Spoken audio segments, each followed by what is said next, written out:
What's up, guys? Back with another video. It's been a while. I decided to make another video and wanted to go over my experience. So the last video I made, the garage wasn't done yet, and now it pretty much is. So I'm gonna give you a quick update of the garage and give you my opinion really on the floor. When I was doing this, I was really juggling with what floor I wanted to go with. I wasn't sure, but it's been there for a while. I've been able to complete the 930 project. I've done a bunch of stuff on other cars. So it's been not necessarily a year anniversary, but this is a pretty good comparison for me to give you my honest opinion. So I'm gonna give you my opinion on the floor, and I did epoxy as well. So I did epoxy in the other garage, not these two. I have another garage down the hill. So I'm gonna give you my opinion on the epoxy as well to give you a comparison. This video is really for do-it-yourselfer. That's how I did. I did all of this by myself. I didn't hire a company, so maybe epoxy will give you a different result if you hire a company. But this is just my opinion. Again, my experience for the last few months. Let's move the cars out of the garage and we'll start talking about the floors. So we still have the cars in here from Sunday's Cars and Coffee.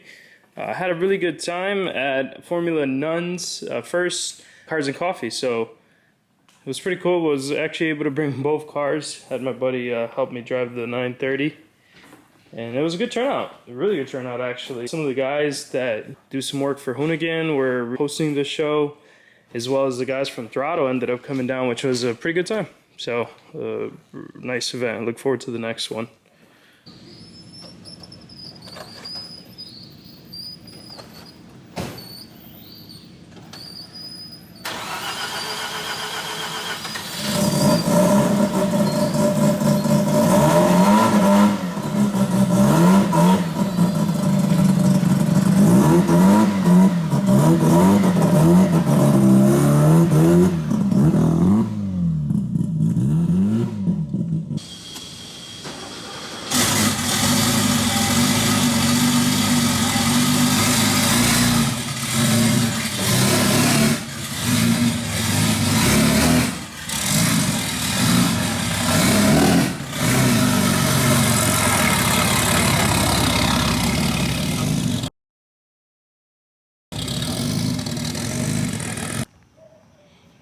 Alright, so it got a little bit late, had to pause, but got the Samurai over here. This is the other garage that I ended up building, really just to store a bunch of like house stuff, and it gave me one extra parking spot. So most of the time I shift the cars around a little bit, but this is more or less where the Samurai ends up sleeping. So I got the garage empty. Let's talk a little bit about the floor, because I get this question so much. So if you don't know, this garage space was a massive dungeon. I ended up rebuilding the whole entire space, really. Everything was bad, from the walls being cracked to the electrical was really, really poor. The floor needed work. I ended up putting 2 giant patches of concrete for the lift so that we can have adequate concrete. So there's just a bunch of stuff going on. I believe that was the last video, was finding out that the floor was not enough, was not sufficient for the concrete. So it's really hard to see through the floor, but there's a massive, I just ended up doing a huge concrete pad, 2 of them with the proper spec for the lift. So that's completely installed now. And then we had to make a decision on the floor, and I was unsure originally, probably just like you are if you're watching this video, of what to go with the floor for your garage. I was juggling with epoxy, and I was gonna go with this, and this is made by SwissTrax, by the way. There's a few different companies that make different products similar to this. A friend of mine had some experience with SwissTrax, so that's why I ended up going with SwissTrax. So to give you my honest opinion on this floor, if I had to redo it, or if I had the opportunity to redo it, I would actually still choose this floor. I 100% like this better than epoxy. I was even contemplating like a polished concrete. I don't have a polished concrete to show you, and I have no experience with polished concrete, but I can tell you that I do have experience with this, and it's absolutely phenomenal.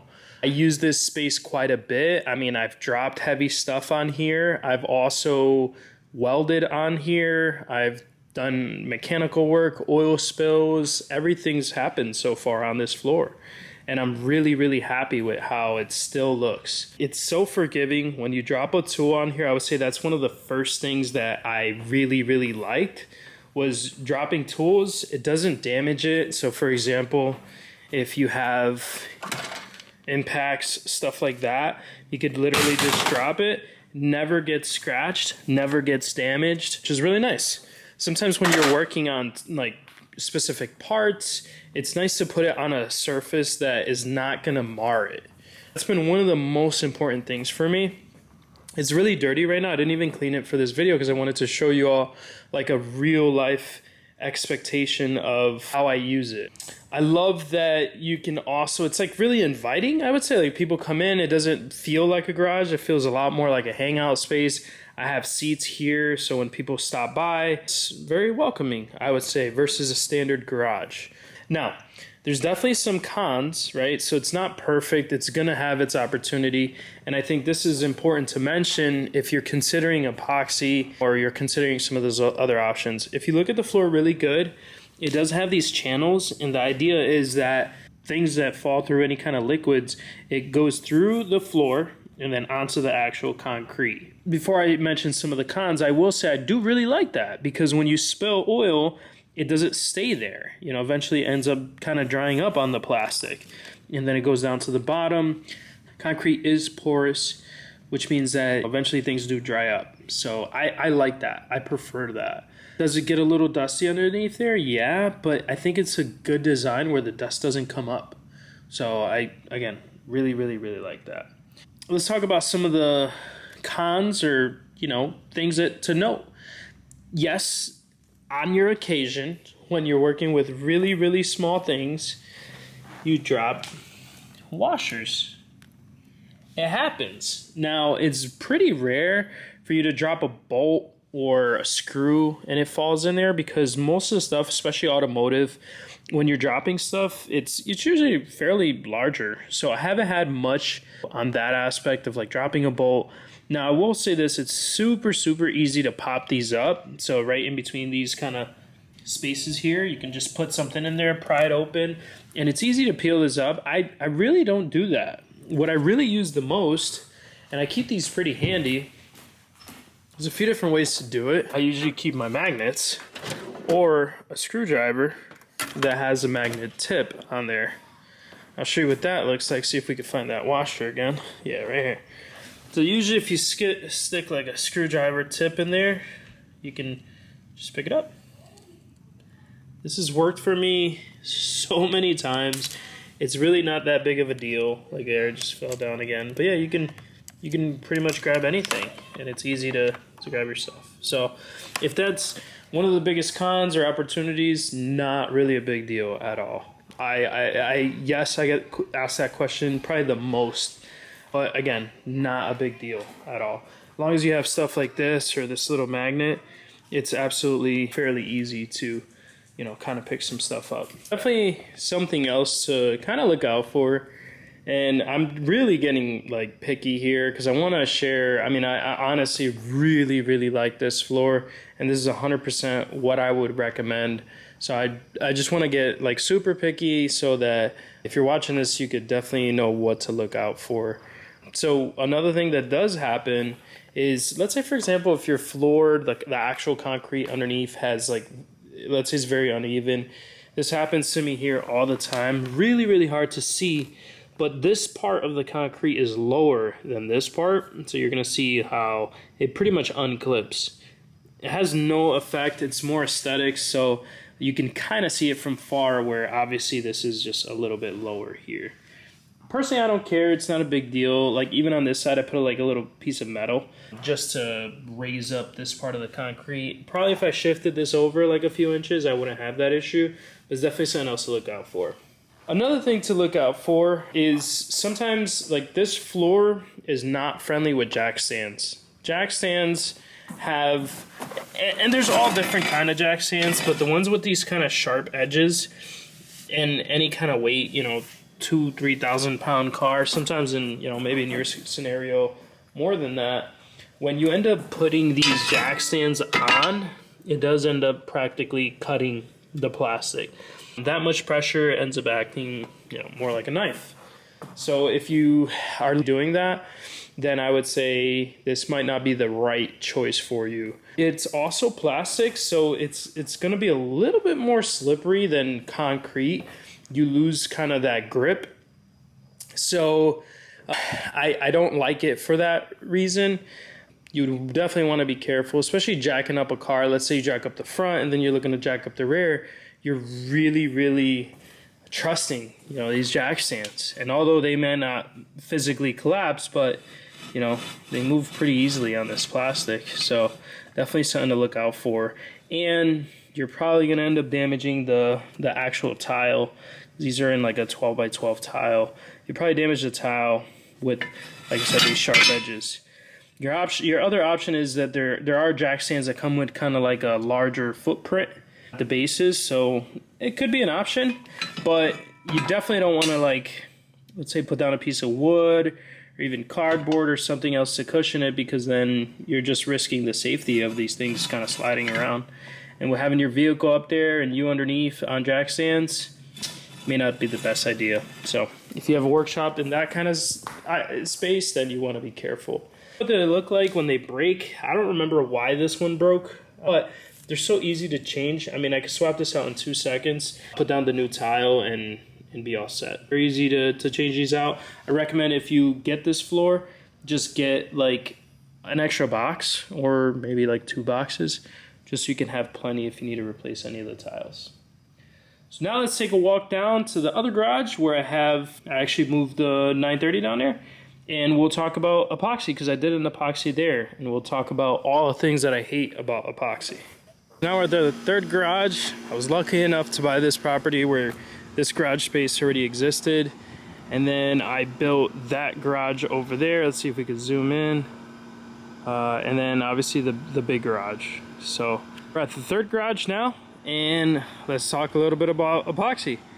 So again, let me re-emphasize, this is going to be, I haven't cleaned this, I haven't prepped this for this video. I wanted to give you an actual footage of what this stuff looks like on a day-to-day basis, not fresh after being put on. This is a realistic expectation of what it'll look like if you're using it, if you have some issues at your house, or if whatever the scenario is. And also let me reiterate that this was not professionally done. This is the DIY kit at Home Depot.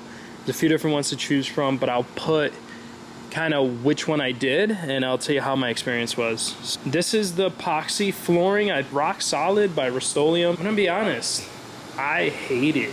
I absolutely hate it. The prep work that goes into doing this was insane. Luckily I have a floor sander, but I had to rent the disc.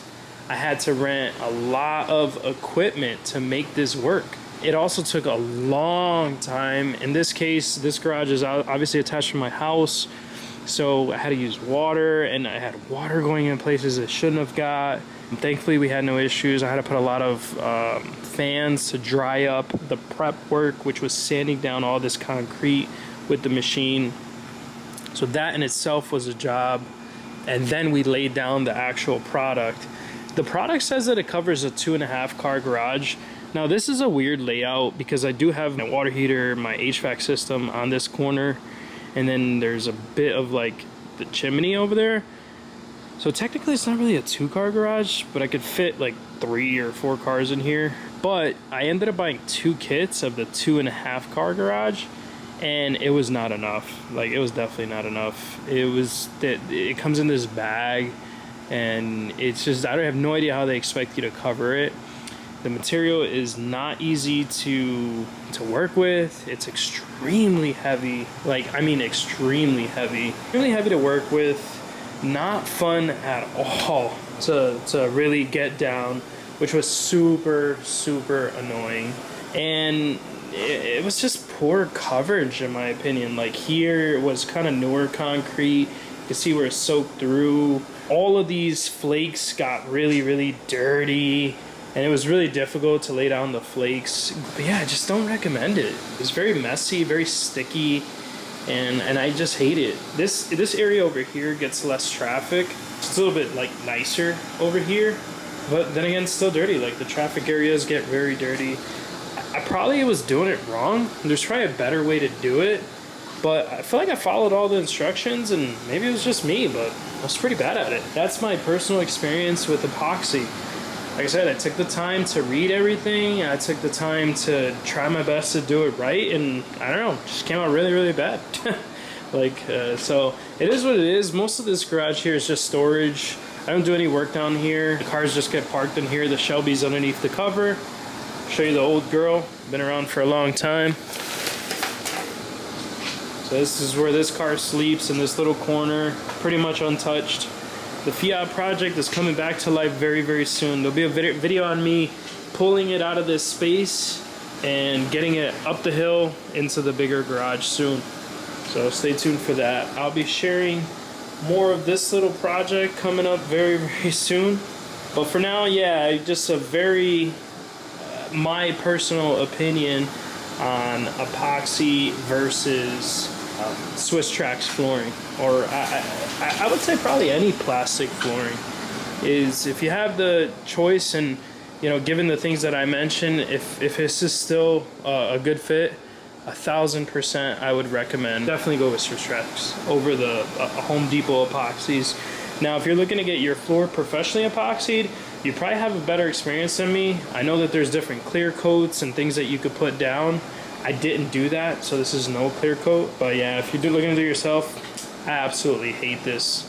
It gets stained really bad with oil. Like, I had a leak here and something, and you know, like if you have like things like this is a foot brake, the foot gets rusty. It's just so many things I hate about it. That wraps up this video, and I know it's probably gonna be a lengthy one. I'll try to consolidate it, but more or less that is your expectation of epoxy versus SwissTrax. If you have the chance to do it, if you could, 1000%, go SwissTrax. See ya.